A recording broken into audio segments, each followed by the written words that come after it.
Welcome to the list. Our Game of Thrones Odyssey continues today with a recap of the second episode and a look ahead to the third. And this time, ladies and gentlemen, we have a special guest for you.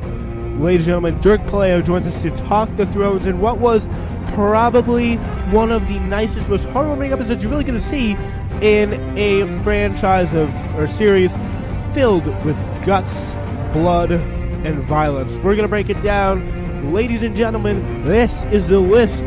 Game of Thrones. All right, ladies and gentlemen, make his first appearance on the Spencer Walsh Radio Network today to talk Game of Thrones is Dirk Puleo. Dirk, thank you so much for coming on today. Really appreciate it. Yes. It's my honor. All right, it's great to have you. All right, and this is, personally, I just want to get your thoughts because it was a episode 2, Night of the Seven Kingdoms, a Night of the Seven Kingdoms, was a very well received episode. I was looking at it when I was just doing a quick preparation of the show and just reading some stuff about how the episode was received. I heard it was received very good. I personally thought it was really kind of nice, sweet episode. I liked it a lot. What do you think of the episode overall? I think the overall episode was mainly based, not to tell you where we are currently, but where we're going in the season, how it's going to develop, and not giving you any good drama and action except for Arya getting a little something going up in there. Yeah. If you know what I mean. But more giving you anticipation, trying to build you up to this next episode, which is supposed to be the most insane episode. Yeah. Which, from what stories are saying online, the next episode in the Game of Thrones series is going to be the longest film battle scene ever filmed for a show. The prior record was 44 minutes, so there's going to be 45 minutes of straight battle. Yeah, so it's going to be a incredible thing. Probably the characters that we've known for however many episodes it's been, right? They may not even be with us anymore. It's definitely going to be a lot to process. And I think really the purpose of this episode was to really just kind of come to terms with that and kind of get a good farewell. So, there's a lot of fun stuff in this, but we have to start with something that was just tinged with awkwardness, and it was Jaime Lannister. He decided to pull up to Winterfell because he promised, as we know at the end of season 7, to fight for the living, and he said, as he says, he intends to keep that promise, standing up first thing in the episode in front of literally everyone in Winterfell. You got literally everyone from the Lord of the Vale, Royce, I think his name is, to Daenerys and Sansa and all your main characters. So that was something interesting that happened when he was introducing himself and saying why he was there. Was you can see the little clash between Dany and Sansa, where you can just see where they're clearly at ends with each other, where they're on the same page, and the second Dany says she's on the same page as Sansa, Sansa just changes her opinion based on her guardian opinion. Yeah. And then it really kind of starts off looking pretty bad for Jaime, right? Because he comes in, she says Daenerys is you killed my father. You were I was told from when I was a child the things that we would do to the person who killed our father by my crazy brother. And yeah, he's I wouldn't change anything. We were at war. I was defending my house, and I don't regret anything that I did. I was fighting for my house, fighting for my family, etc., etc. And then out of the corner, out of nowhere, Bran, now the all-seeing three-eyed raven, comes and says, "The things we do for love," which is the things we do for love, right? So that's the memorable quote that Jaime uttered to Bran in the first episode of the first season when he pushed young Bran, 10 years old Bran, out of a tower after he saw Jaime and Cersei crippling him. Get it on. Yes.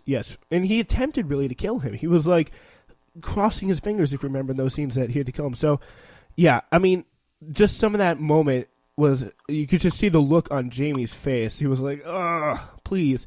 But then, really things turned with Brienne, and it was how did you think this scene would go coming in? Honestly, I thought Dany was going to push to have him executed. I did not think she was going to have him in her presence anymore. Yeah, I was shocked by the outcome.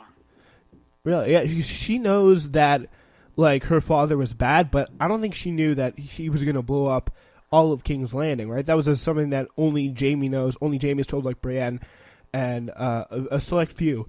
So that, and that, lest we forget, he wanted to, I think the Mad King ordered Jaime to, like, go bring him Tywin's head or something crazy like that, and he's just not going to do it. So, yeah. I mean, it's a lot more justifiable when you look at it. I think his Kingslaying act, but still, a really kind of cool scene and a setup of things to come when Brienne comes and says, "I would fight alongside this guy. He is he's my go-to guy. I completely and totally trust him." And that really raises Sansa's eyebrows because Sansa trusts Brienne. Brienne got Sansa out of a really tough situation when she was escaping from the Bolton hounds, and that really shocks Dany. And what I think the biggest loser in the scene here, no question, is Daenerys, because she first off gets rejected by Jaime when he says that Cersei's not going to come, and Tyrion also looks very bad here as well, and then he gets rejected by Sansa, just ignored by Sansa, ignored by Jon, even after Daenerys is like, Warden of the North, my boyfriend, what do you think about this? And then, Well, when you think about Jon ignoring her, it's not so much a power play there, but more cautious play, leading up to the big reveal, telling her that they are related. In fact, they are aunt and nephew. Yeah, that is a weird thing about them, almost the same age. Yeah, but that is interesting, and it really set up something that Daenerys had to go through, and Daenerys, I think, handled Tyrion in a very fair way, because honestly, Tyrion screwed up a lot, and he's really had justification to fire. Like, what did you see happening to Tyrion going into this? Honestly, I'm not really sure what I saw coming into this, but when she starts to threaten Tyrion's role, it's honestly an eye-opener. Now we have Jara the Andal back here, where he wants this role. He wants Tyrion out of there. He doesn't trust Tyrion. But Dany continues to defend him while she defies him at the same time. Tyrion did warn her, hey, don't bring your dragons to the north. She brought them and she lost one. Her dragon died because she disobeyed Tyrion. And I have a feeling something's going to come back along the lines where he's going to recommend, don't do this. And she's not going to listen to him, and something worse is going to happen, possibly her death. It could be. He also said, don't burn alive the Sam's brother and father. And probably, after meeting Sam, probably wished that she'd listened to Tyrion there. Yes, I totally agree with that. Yeah, so I mean, although I wasn't Tyrion though back in season 7 who suggested to get the White there, or yes, I believe so. Yeah, but I don't think he saw Daenerys coming in to put her dragon in there. But I mean, yeah, you can't really let your friends die like that, or at least people who are helping you. It's not, and when you have such a good opportunity to see them. But I think she did the right thing there, even if it did come at an amazing cost.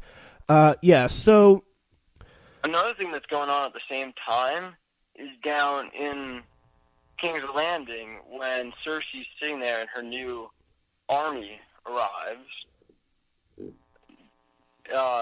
following when now we do know for confirmation from Jaime that she is with child. Yeah. And yet how do I say this in the right way? Can you help me out here? She's like, I don't really know where you're trying to. I don't really know where you're trying to go. But I think how she rewarded her soon-to-be king in his eyes. Oh yeah. I see where I see. Yeah, that was I wonder how he feels. I personally, I don't know. I don't think Cersei's heart was really in that. Yeah. She was thinking about the brother. The brother there. What concerns me is I wonder if she does still have feelings for Jaime. If it comes down to it, will she be able to order him to die? Which she did order him to die. She paid Tyrion and his hired hand to go kill both of them, her family. She ordered her own family to be killed. Just the same as she was outraged earlier when Tyrion killed their father, and now she's hiring someone to go kill both her brothers. How could she she's the definition of a hypocrite in this scenario. Yeah, it's really incredible because all she talks about is like, I do anything for my family, but then she just drove her family away through her just like selfishness and just craziness that they have no reason to stick by and fight for anymore. And it's interesting because Cersei obviously was not in episode 2, but I mean, it'd be interesting to see what happens. I'm assuming, going to come back in maybe in the latter half of the season after what happens in the Winterfell battle, but because she's going to have her Golden Company come up there and fight these White Walkers. It's going to be very tough for them, but either side is going to be significantly better, I think.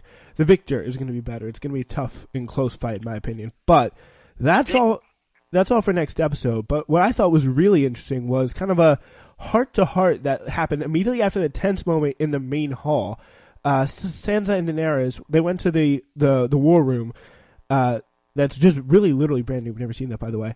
And they actually turned out to really kind of... They had something going, but... And then it snaps in half and crackles to the bottom, and Sansa explores into Dany's private story with Jon. That was a very key part, because that's going to lead to Jon's demise by... He's going to have to pick between Dany and Sansa. Yes. Or Dany and his family, rather, when the White Walkers come. I have a feeling that Dany's going to want to make a power move, and he's going to have to pick his family or her, and whoever he doesn't pick is going to die. Yeah, I mean, it's very possible there could be some sort of a situation like that. And Jon's kind of been set up as the person who has all the cards going for him. I used to think it was Daenerys, but personally, I used to really be I kind of waned a lot on Daenerys because everyone has like their pick for who they want to really win the throne. But I mean, now that I've seen like how Dany behaves, she definitely, I don't know if you would agree, she has that kind of like Mad King aspect in her, like some of her father. She definitely does. Yeah, she could easily be an irrational leader and lead to the demise of the Seven Kingdoms, if there even still is a Seven Kingdoms by the end of this. Yeah, as Bran says very memorably, how do you know there will be an afterwards? When when he's saying, talking to Jaime, and Jaime's like, are you going to tell them after the war? Bran's like, I mean, how do you know? I mean, Bran probably knows, but I think another interesting point is just after this scene, this very key scene in the war between Sansa and Daenerys. I mean, it really would be nice to see them like kind of get together because I think they really have a good brainwave, you know. But anyway, so yeah, the plan is to kill the Night King. But the thing is, the really key thing is... Honestly, I would love if the Night King's army were to just wipe out everyone at Winterfell, and then just the rest of the season, just them figuring out their politics, and them just working stuff out, their society being built. That would satisfy all my needs. You like to see inside the White Walker army? I'm sorry, repeat that? You like to see inside the White Walker army? No, I'd like to see the White Walkers win the battle, kill everyone, and then the rest of the season just them figuring out their politics. Just the White Walkers figuring out stuff, living no enemies. Can they even talk? I'm sorry, what? Can they even talk? That's a question. Like, I don't think I've ever seen them like talk before. They just stand and look. I think they have like some kind of telepathy type thing going on, because when the dragon was there, back in Season 7, last episode, when he shot it down, the other White Walker just handed him the spear. How would he know that was an intent? And why didn't he shoot it on his own? I think there's definitely some way they can communicate. At least the big White Walkers. Yeah, like the big time, like the guy with the long hair and the Night King. The Night King actually turned all of them. Because he turned all of them, and then they all turned their own minions, right? Yeah, and that's the key thing, because this thing that takes place is we find out what the Night King wants, which is to pretty much create an endless night and just kill the world, which apparently you want to happen, which kind of surprised me. But anyway, there's that, and there is the aspect of how can we possibly kill the Night King, which is lure him to the Godswood, where Bran supposedly is going to be waited, and of all people being protected by Theon. So that seems. What do you make of that plan that they kind of hatched up? It's not just Theon. Theon's going to be on the ground, but they're keeping the dragons right there. I think Jon and